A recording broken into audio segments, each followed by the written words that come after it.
Hi, my name's Eric. I'll be reading you selections from the e-edition of today's Cape Cod Times. Today's date is Monday, June 22nd of 2026. We'll start with the weather, as we always do, and across the Cape and Islands today, expect showers and heavy thunderstorms in the afternoon. High of 75, a low of 64 in the overnight, with periods of rain sporadically throughout the evening. On Tuesday, clouds yield to sun. A high of 70, a low of 61 expected. And on Wednesday, warmer with sunshine and a few clouds. High of 77, low of 63. On Thursday, more clouds than sunshine. High of 78 and low of 62. And on Friday, a high of 77 and a low of 65 with cloudy and humid conditions. But we're going to get some rain today. The region really needs it. We are in pretty severe drought conditions in part of the state, and this will come in handy for water tables. Heading to the front of the paper, where the lottery results used to be kept, and we read these because somebody asked for them. If there's something you would like read to people who are blind or print disabled, you can email us at info@audiblelocalledger.org or call us at 508-539-2030. It's 508-539-2030, and we'll consider reading it. And if you miss any of the information that we share in our readings, you can always go to audiblelocalledger.org. It's a fully disability-compliant website. Click on the Listen tab, and under All Reads to the Blind, you'll find 150 of our chronologically arranged readings. So the most recent is at the top. You can catch up on anything that you might have missed that we read. We also keep a wide variety of periodicals and literature up there for your listening pleasure, as well as radio plays under the Ledger Actors Workshop and shopping circulars for what's on sale at the supermarket. All of that free for people who are blind or print disabled at audiblelocalledger.org. For the latest results, we go to masslottery.com. The Cape Cod Times goes to press too early to be able to give you those late results, and if you ask for them, you certainly want the latest. With the numbers game results for yesterday, Sunday, June 21st, in the midday, the winning numbers were 7, 3, 5, 1. Again, yesterday's midday winning numbers of the numbers game, 7, 3, 5, 1. The evening winning numbers yesterday, Sunday, June 21st, 0, 0, 3, 6. Last night's numbers game evening winning numbers, 0, 0, 3, 6. Good luck to all who play, and remember us if you win.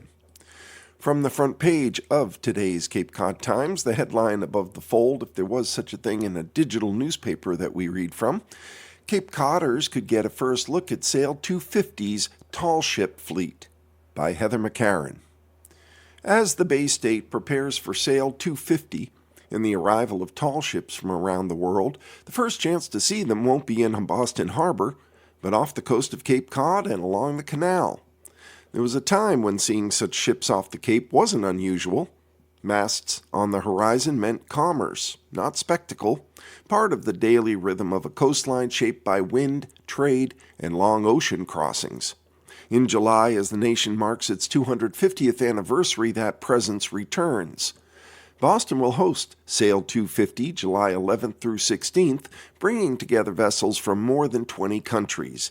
The fleet includes naval training ships, historic square riggers, schooners, and living history vessels like our own Mayflower II and USS Constitution, Old Ironsides to its friends.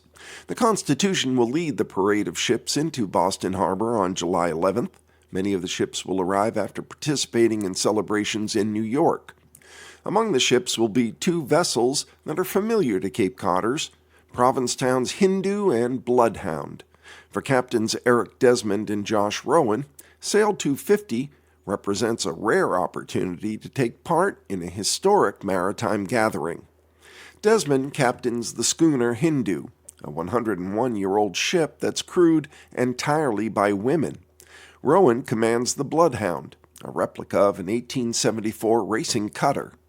The husband and wife captains plan to join the fleet in Boston, where they'll take passengers on outings in waters once patrolled by British warships. While both local ships carry significant histories of their own, Rowan said what excites him most is the chance to sail among some of the world's most historic ships.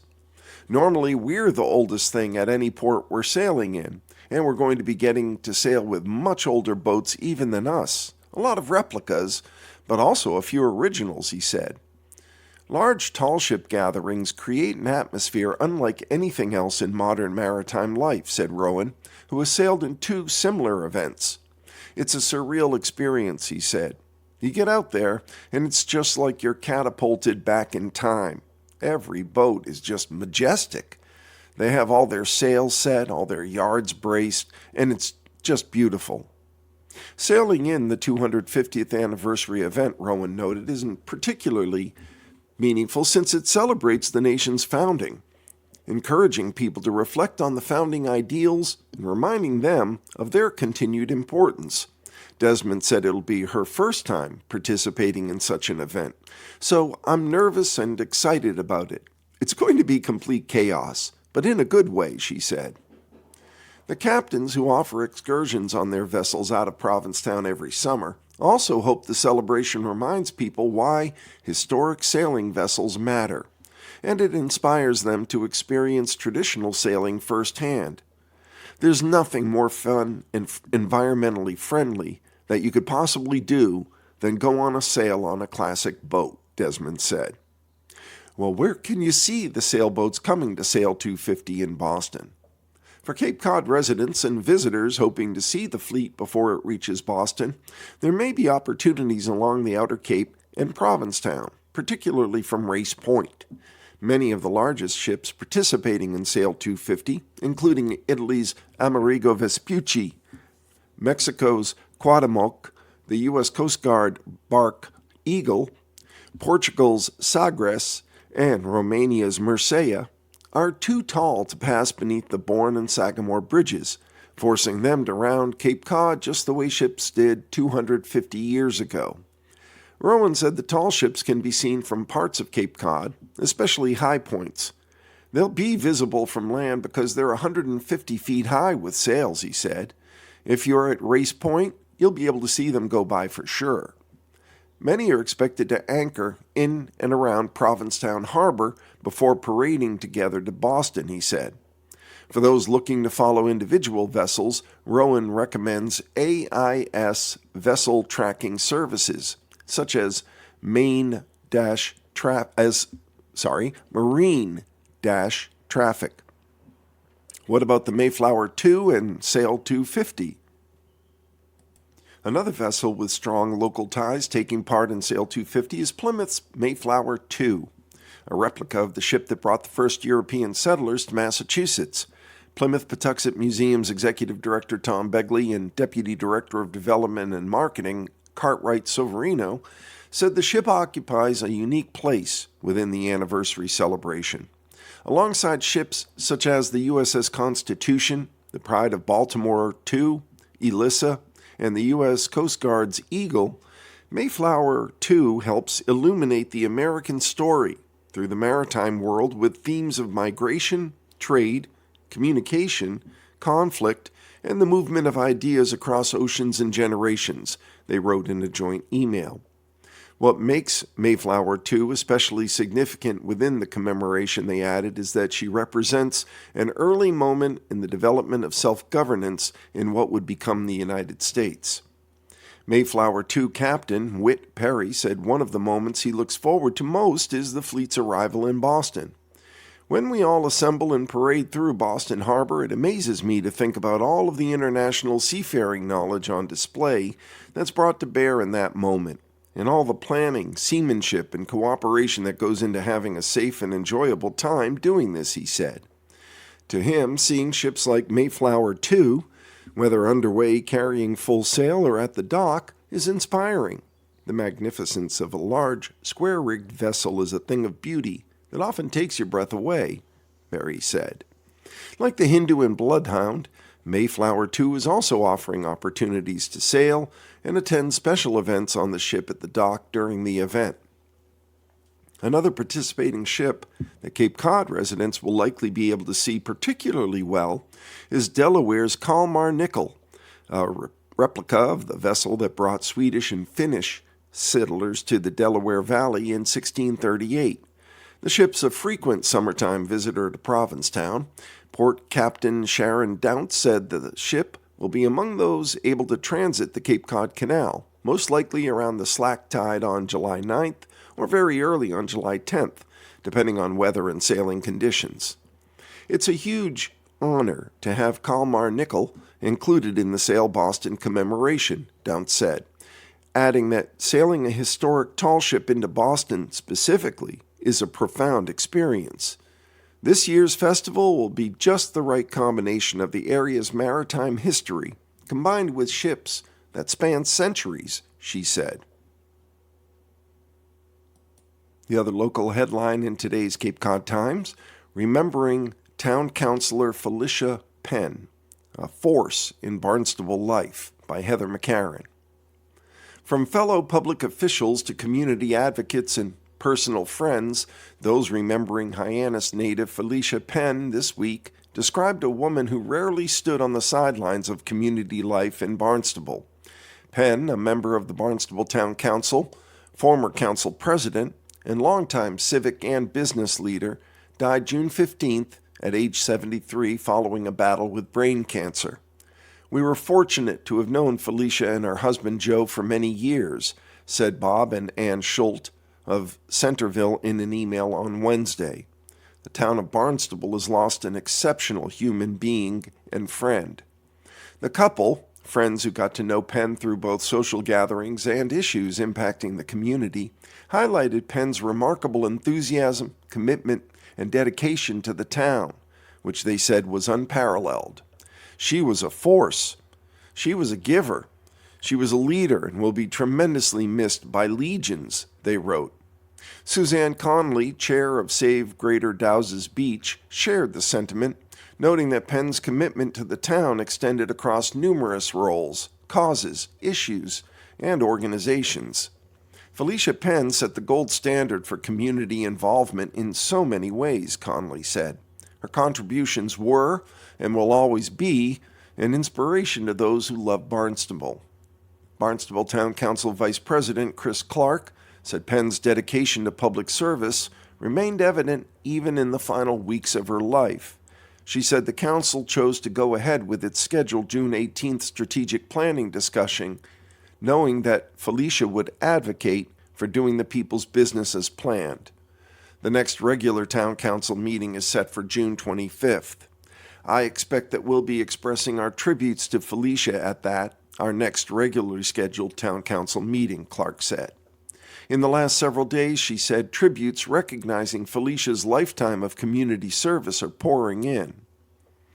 Clark noted that Penn described herself on her LinkedIn profile as a community advocate. The Cape, Barnstable, and particularly Hyannis, has been blessed to have the contributions and advocacy of such an exquisite human being, quoting a friend of mine, Clark said. State Representative Stephen Zarhos, a Republican from Barnstable who represents 3 of the town's precincts, also reflected on Penn's year of service. Public service isn't always easy. It requires sacrifice, resilience, and a willingness to put the needs of others ahead of your own, he said.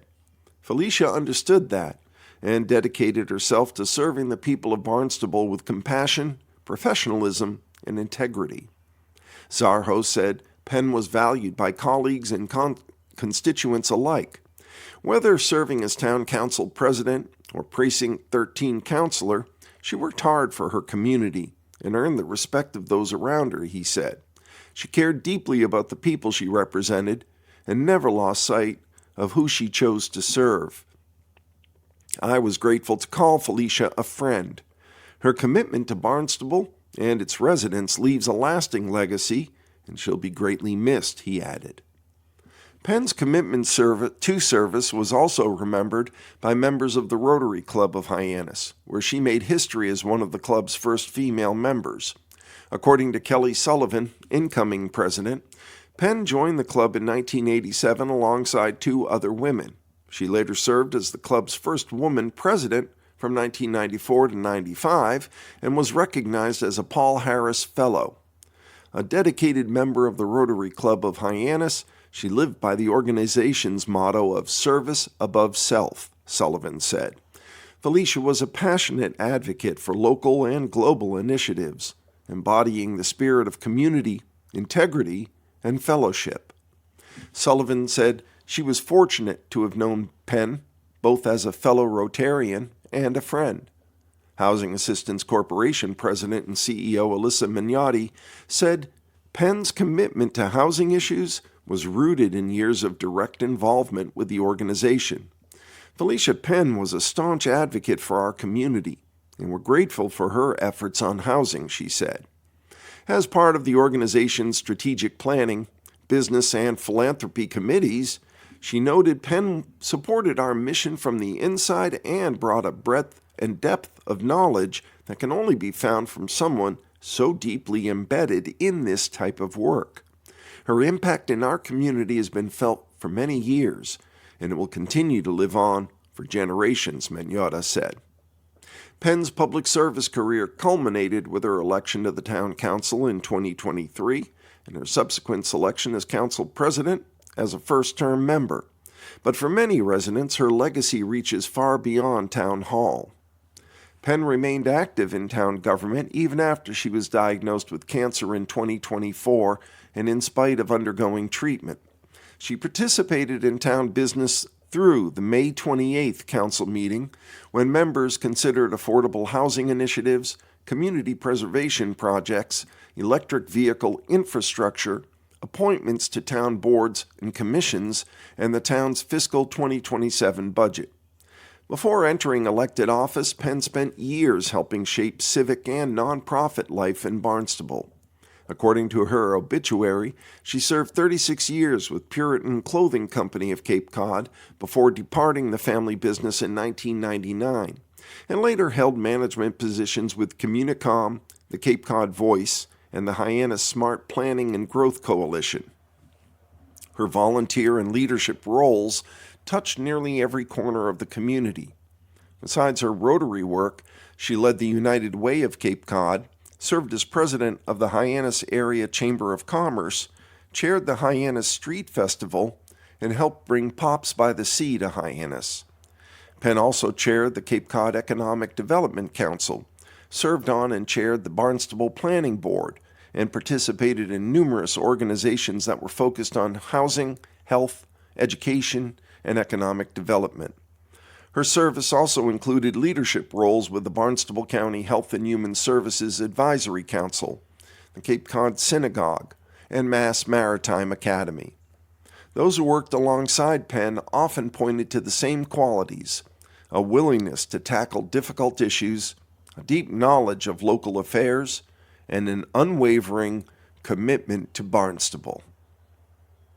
Moving inside the paper as we keep it local here, Brewster Dog Park to offer free canine behavior class by Beth McDermott of the Provincetown Banner. Dog owners looking to learn more about canine behavior and safety are invited to a free workshop at the Brewster Dog Park. The event is scheduled for 11 a.m. June 28th in the park's small dog area, according to a community announcement. It'll be led by Rick Alto, a certified professional trainer and a board member of the Brewster Dog Park. The workshop will cover topics such as understanding canine communication, encouraging safe play, and creating positive experiences for both dogs and their owners. It's open to the public, and dog owners of all experience levels are encouraged to attend. The Brewster Dog Park aims to provide a safe and welcoming space for dogs and their owners while promoting education and community engagement. The park is located at 631 Harwich Road in Brewster. And for more information, you can visit brewsterdogpark.com. That's BREWSTERDOGPARK.com. Keeping it local, we'll move to the Cape and Islands section. Church renovator brings historic 1,000-pound bell home by Zane Razak. After sitting in a garage for decades, the church bell that once hung in the historic West Harwich Baptist Church's steeple has returned home. The bell now sits in the lobby of the 1841-built church at 62 Route 28. Developer John Carey, who plans to restore the building into a community cultural center, said the goal of the project is to put the church back together as it would have been at the turn of the century. The bell was brought into the church up the front stairs using a Bobcat loader. It was definitely the first big checkbox for the project, said Carey. Carey said the 1,013-pound bell was removed in the 1980s when the steeple began to lean substantially. The bell was taken down for safety reasons and put in the pastor's garage. After hiring an engineer, steel beams were brought in and the bell tower was straightened back up with steel used to reinforce the structure, said Carey. He said he didn't know why the bell wasn't returned after that work was complete. I assume based on how much money they spent fixing it, they didn't think putting a 1,000-pound bell back in the belfry was the best idea, said Carey. The bell remained in the garage until about 2 years ago when it was donated to the Evangelical Baptist Church in Yarmouth. At the time, a developer planned to demolish the church and rebuild a replica for workforce housing before eventually withdrawing that proposal.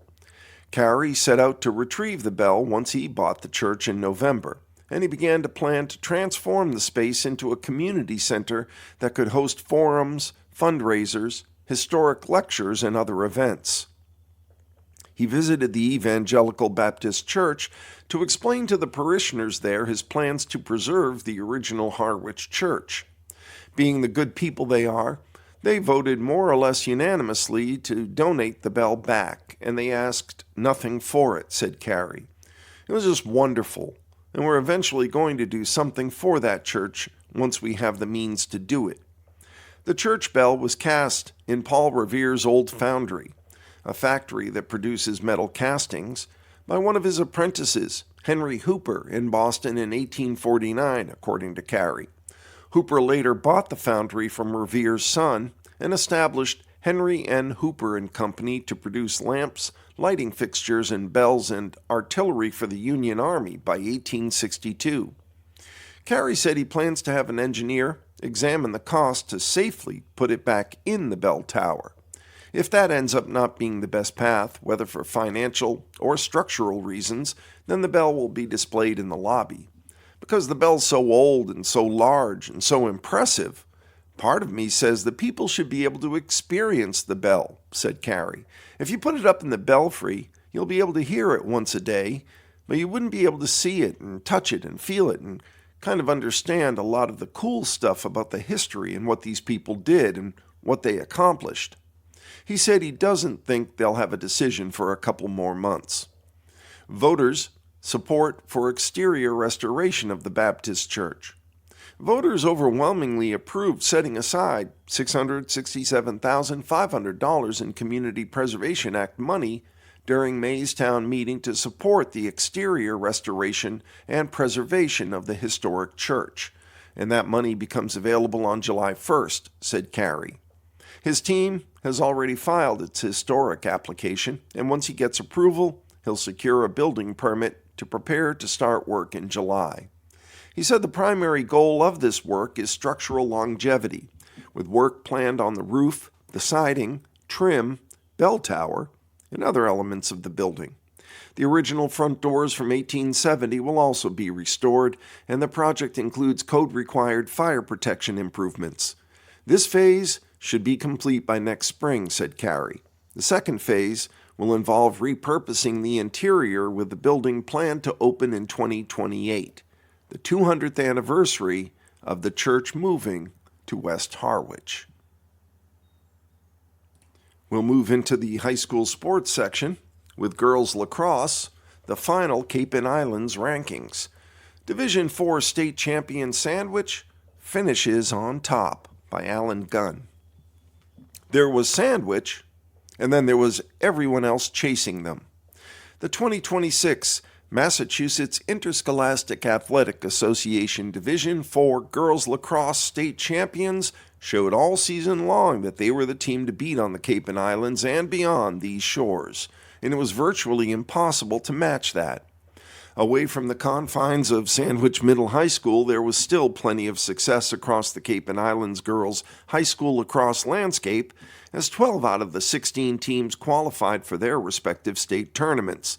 Falmouth Academy would have been the 13th had it not opted out of the postseason.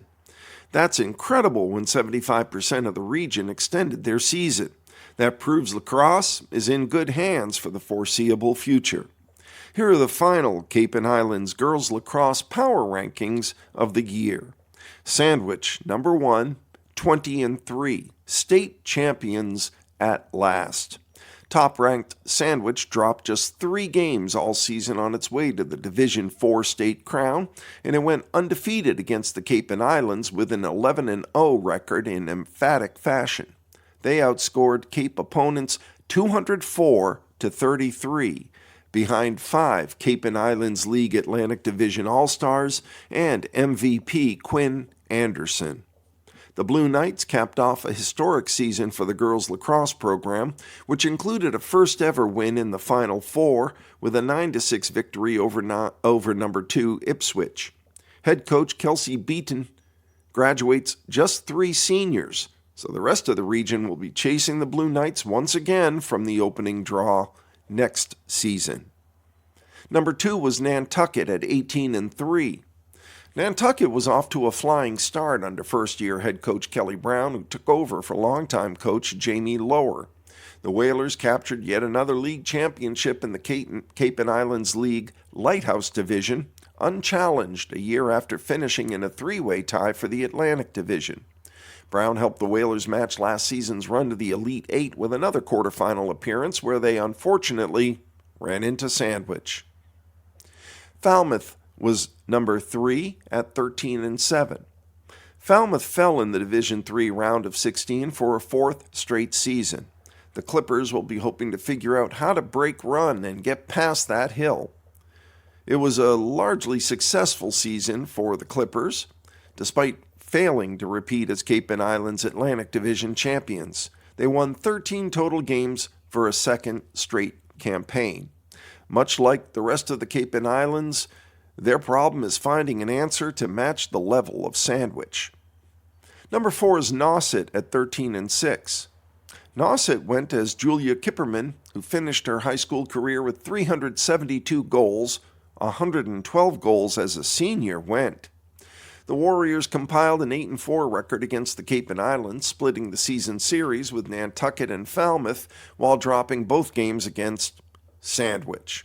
The spring started off slow for the Warriors. They dropped 4 of their opening 5 games, but they responded with win streaks of 7 and 5 games either side of defeats to Sandwich, and they locked up a top 16 seed in the Division III state tournament, but fell to Hanover in the opening round.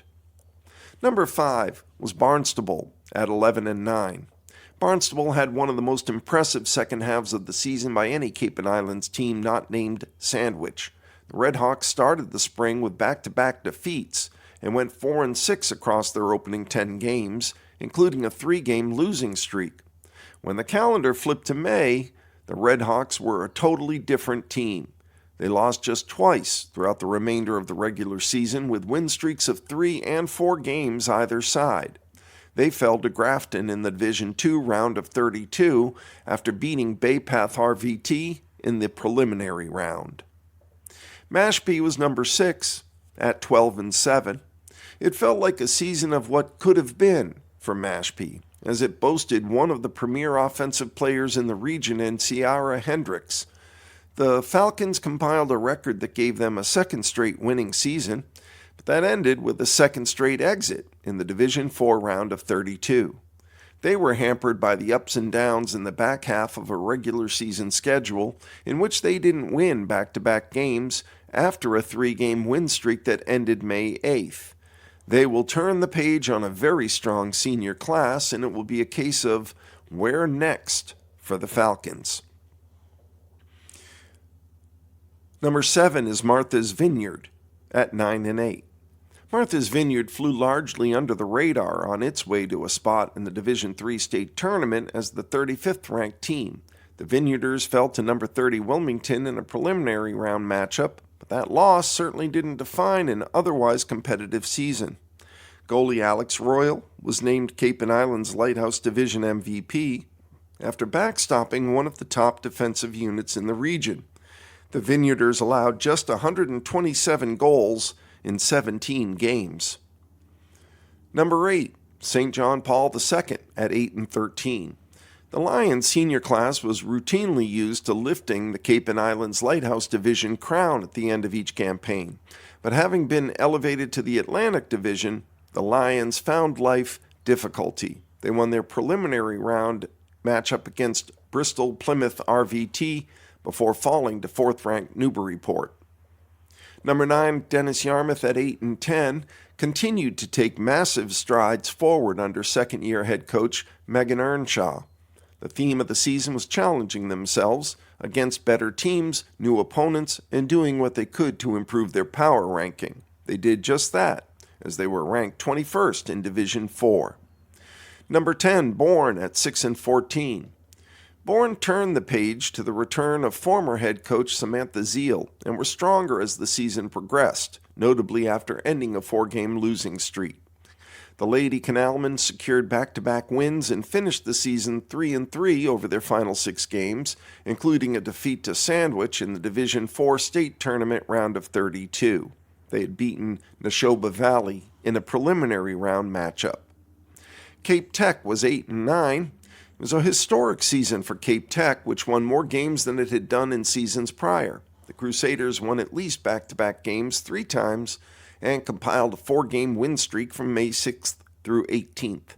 They nearly qualified for the state tournament, but they failed to win their win-in game against Bristol Plymouth RVT. It was a heck of a season for the Crusaders, who will hopefully maintain this momentum.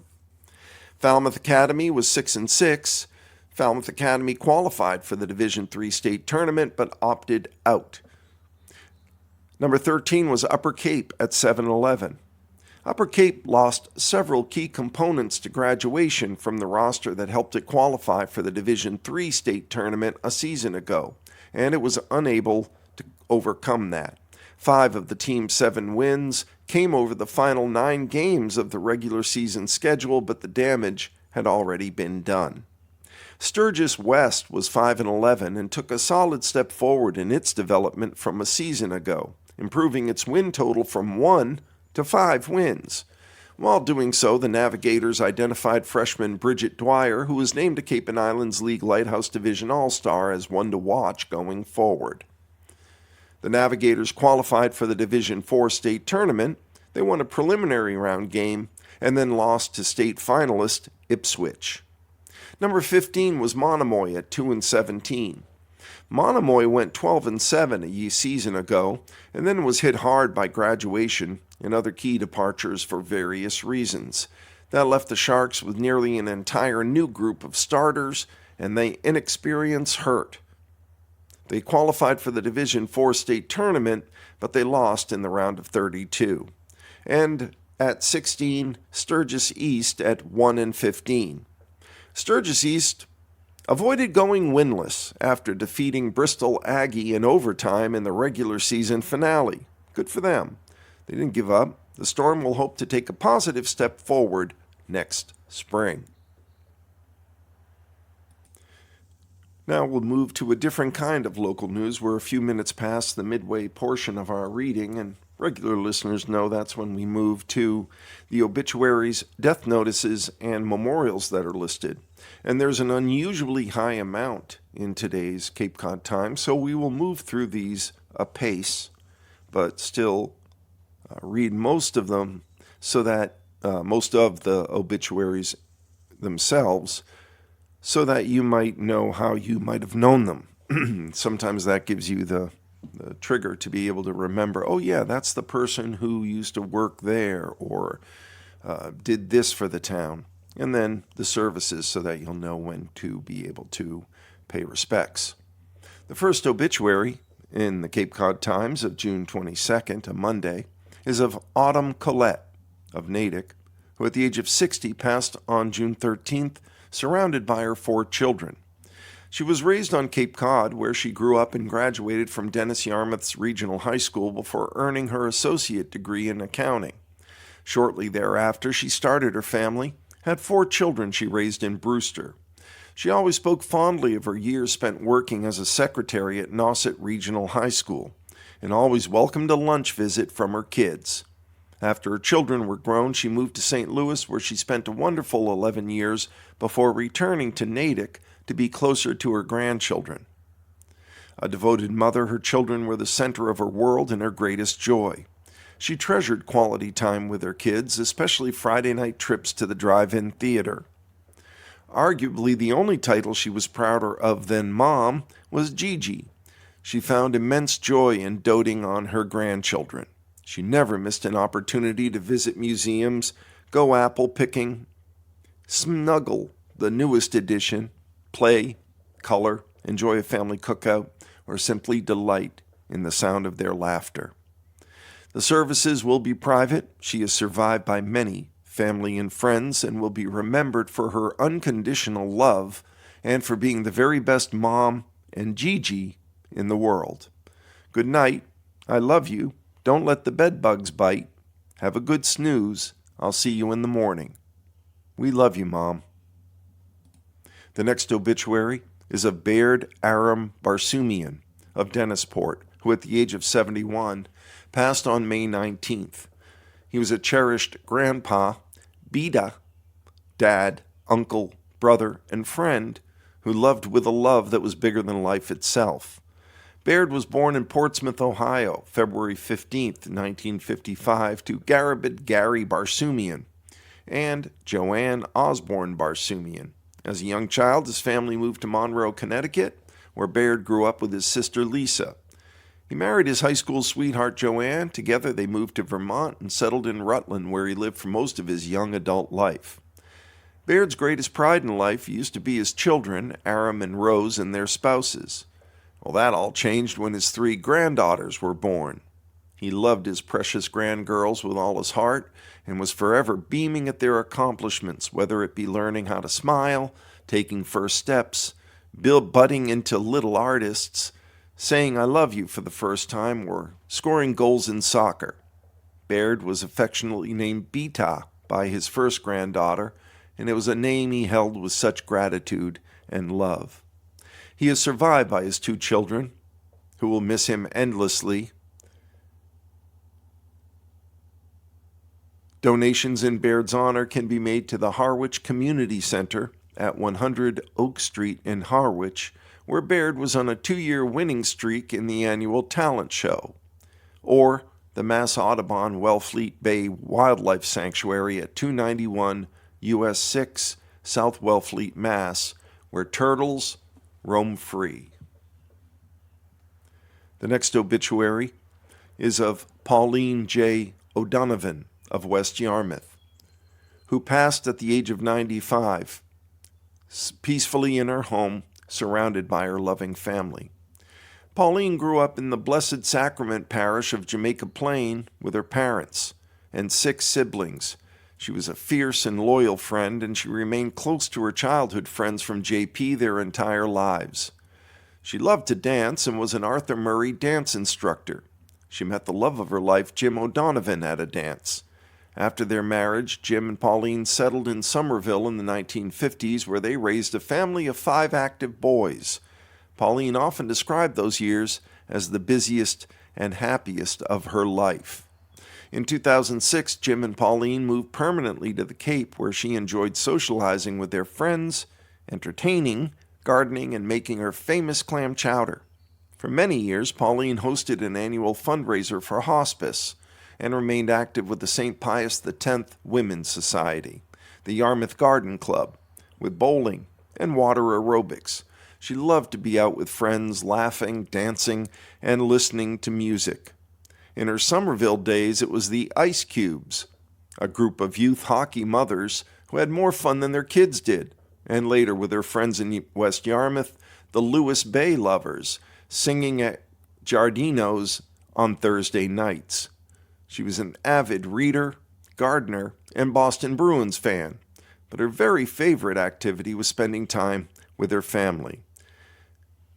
Pauline is predeceased by several family members and leaves many friends and family. That family and those friends would like to acknowledge and make special mention of Pauline's wonderful caregivers who provided not only care, but genuine love and respect. Sansia, Sharon, Ebony, Inessa, and Cheryl. A visitation will be held on Monday, June 22nd, that's today, from 4 to 7 p.m. at Chapman Funeral Home, 58 Long Pond Road in South Yarmouth. A funeral mass will be held on Tuesday, June 23rd, at 11 a.m. at St. Pius Church, 98 Station Avenue in South Yarmouth. In lieu of flowers, any memorial donations can go to VNA Hospice in honor of Pauline O'Donovan, and they may be sent to the Cape Cod Healthcare Foundation, P.O. Box 370, Hyannis, Mass. 02601, or online at give2cchc.org. The next obituary is of Georgina Linda Barboza of Falmouth, known as Gina, who passed unexpectedly on June 3rd. She was the beloved daughter of the late George and Euphemia Barboza and grew up in East Falmouth, often sharing very fond memories of her childhood. She cherished the time she spent with her dad, and she was actively involved with St. Anthony's Church as she sang in the choir and then went on to teach CCD. Gina graduated from Falmouth High School in 1974, then studied at Cape Cod Community College. She started working at the Steamship Authority in 1972. She continued working there in a variety of positions, holding several management positions, including Director of Reservations and Customer Service, until her retirement in 2020. Gina was awarded for her marketing efforts by the State of Massachusetts Office of Travel and Tourism for the Best Tourism Creative Execution for Transportation. She made her home in Hyannis and loved socializing with her many neighbors and friends as she and her beloved dog Jasmine enjoyed many walks and adventures. Gina and Jasmine often entertained the neighborhood kids and neighbors. Gina leaves behind a very large and extended family. She was well loved by many. She was one of a kind and will be lovingly remembered. Gina was predeceased by her sisters, Tony Fitch, Marguerite Nancy Gomes, and Louisa Bootsy Barboza Norvell. A funeral mass will take place Friday, June 26th at 11 a.m. at St. Anthony's Church, 167 East Falmouth Highway in East Falmouth, with burial to follow at St. Anthony's Cemetery. The next obituary in the Cape Cod Times today, Walter Philip Kozlowski of West Harwich, who at the age of 79 passed on June 12th. He was born October 10, 1946 in Northampton and was the eldest of 8 children. He spent his childhood on his family dairy farm in Leverett and attended high school in Hadley, carrying throughout his life the values of hard work, perseverance, and community that defined his upbringing. Walter proudly served his country in the United States Navy during the Vietnam War. Mr. Kozlowski, thank you for that service. His service was marked by courage, dedication, and sacrifice, earning him a Vietnam Service Medal that was adorned with 2 bronze stars. Though humble about his accomplishments, Walter carried the honor of his military service with quiet pride. He was honored to accompany his brother Stanley's remains home after his death, both serving on the USS Whippoorwill. Following his military service, Walter spent many years as a storekeeper at UMass Amherst. He later worked as a barrel maker at Cape Cod Cooperage, practicing a traditional craft with remarkable skill. He loved to ask people if they knew what a cooper was. Walter also spent a number of years with Agway with his knowledge, work ethic, and friendly demeanor, earning the admiration of co-workers and customers alike. In 1987, Walter married Cynthia Kozlowski. Together, they shared 39 years of marriage. In 1995, Walter and Cynthia settled on Cape Cod with their daughter, Amanda, where they built a life rich in friendships and community involvement. A dedicated supporter of the arts, Walter was a founding member of the Harwich High School Friend of the Arts program, helping to foster and encourage artistic opportunities within the community he cherished, especially the local town bands. He was particularly proud to maintain the MMEA All-State Music Festival participant plaque that's displayed in Monomoy Regional High School. He was predeceased by his parents and leaves many friends and family. In lieu of flowers, the family kindly requests memorial donations be made to the Harwich Fire Department Rescue Services or the Monomoy High School Friends of the Arts program. A private burial will take place at Mass National Cemetery in Bourne. The next obituaries of David Lee Johnston of Kissimmee. David Lee Johnston passed peacefully on June 12th at the age of 88 in Kissimmee, Florida, following a challenging 8-year battle with prostate cancer, which he faced with a quiet and persistent strength. Born April 17th of 1938, David led a life defined by intellectual curiosity and dedication to others. A valedictorian of Vinland High School, David excelled in math, science, and English before graduating second in his class in chemical engineering at Princeton. He furthered his education at UCal Berkeley and SUNY at Buffalo.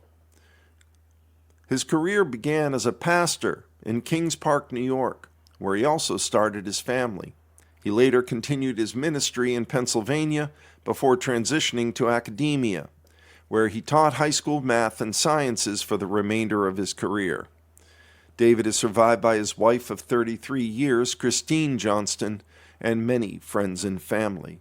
A celebration of David's life will be planned for the future on Cape Cod, where he spent much of his retirement. In lieu of flowers, any donations may be made to Dana-Farber Cancer Institute in his memory. Dana-Farber Cancer Institute, P.O. Box 849168 in Boston, Mass. 02284, or via dana-farber.org/gifts. David will be remembered for his kindness, his humility, intelligence, and the joy he brought to all who knew him. The next obituary is of Albert William Hodelman of Eastham, who at the age of 83 passed peacefully on June 11th, surrounded by his loving family after a courageous battle with Alzheimer's and Parkinson's diseases. He was born March 21st, 1943 in North Quincy. Al later lived in Norwell before relocating to Rochester, New York. A proud grad of the Rochester Institute of Technology, he built a respected career in the food industry with a long tenure at French's Mustard, where his dedication, professionalism, and strong work ethic earned him the admiration of colleagues and friends. Al honorably served his country in the United States Navy aboard the USS Constellation. Thank you, Mr. Hodelman, for your service. A true community-minded soul, he gave freely of his time to veterans organizations, the Elks, Habitat for Humanity, and many local groups. Active and social, Al found great joy on the pickleball court and the golf course, where friendly competition and time with companions brought him happiness. Music was a lifelong comfort and inspiration, filling his days with cherished memories. Following his retirement, Al and his wife returned to Eastham on Cape Cod, enjoying many happy years together, cherishing family time at the beach, gatherings at the Orleans Yacht Club, and evenings with friends at the Elks. He was the beloved husband of Kathleen Hodelman, with whom he shared 59 wonderful years of marriage. He is survived by many family and friends. A funeral mass celebrating Al's life will be held June 29th at 11 a.m. at St. Joan of Arc Church in Orleans, followed by a military service at the Mass National Cemetery in Bourne. In lieu of flowers, please consider donating to the Alzheimer's Family Support Center at www.alzfamilysupport.org or sending it to 2095 Main Street in Brewster, Mass. The next and final obituary in today's Cape Cod Times of June 22nd is of Julia Sparks Borchardt Pfanstiel of Needham. A resident of Needham, formerly of Boston and Naples, Florida, passed peacefully on June 18th, surrounded by her loving family. Julia was predeceased by her first husband, John, in 1992, and her second husband, Fred, in 2022. She is survived by many family and friends. She was born December 9th, 1949, raised in Grand Rapids, Michigan, and was a graduate of East Grand Rapids High. She earned her bachelor's degree from the University of Michigan and her master's degree from the University of Delaware. She cherished the time she spent volunteering with close friends at the organizations she held dear, including the Museum of Fine Arts Associates, the Boston Public Library, the Chilton Club, the Nichols House Museum, the Wayland and Naples Garden Clubs. Julia spent a lifetime bringing people together and enriching her community. She loved to host a dinner party and gather her beloved family around the Thanksgiving table. Nothing brought her greater joy than making cookies with her grandchildren. Visiting hours will be held at the George F. Doherty and Sons Funeral Home at 477 Washington Street, that's Route 16, in Wellesley, on this Wednesday, June 24th, from 4 to 7 p.m., with a funeral mass in St. John the Evangelist Parish in Wellesley Hills on Thursday, June 25th at 10 a.m. That will be followed by a reception at Brayburn Country Club in Newton. Relatives and friends are kindly invited to attend.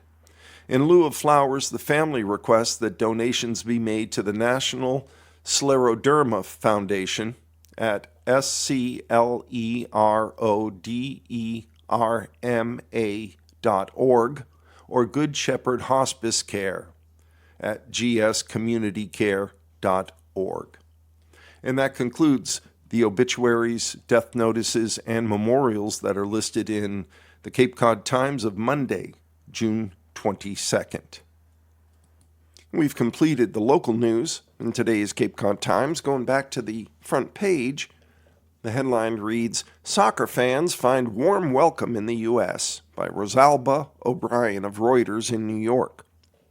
Ahead of the World Cup, many international fans were skeptical of the idea of the United States as co-hosts for soccer's biggest tournament. There were worries over visa access, high costs, gun violence, a lack of local interest in the sport, and more. While those worries haven't been entirely dispelled, as the tournament has gotten underway, social media has been flooded with posts from fans visiting the country for the first time and discovering something more positive, a distinctive culture of 24-hour retail, free soda refills, chicken wings dipped in ranch dressing, and a warm welcome from Americans. I met these two gorgeous girls from Boston. It was her birthday and she was having cocktails. I bought her another one and they kept saying, "Welcome to Boston, Massachusetts," said Tartan Army Scottish fan Gail Nicole in a Boston pub ahead of her team's first game against Haiti. "They loved us. We loved them. Everyone is so friendly, so nice. Something new for me is how friendly and outgoing everyone is," said a Swiss fan from Zurich on a Reddit forum replete with praise from visiting tourists.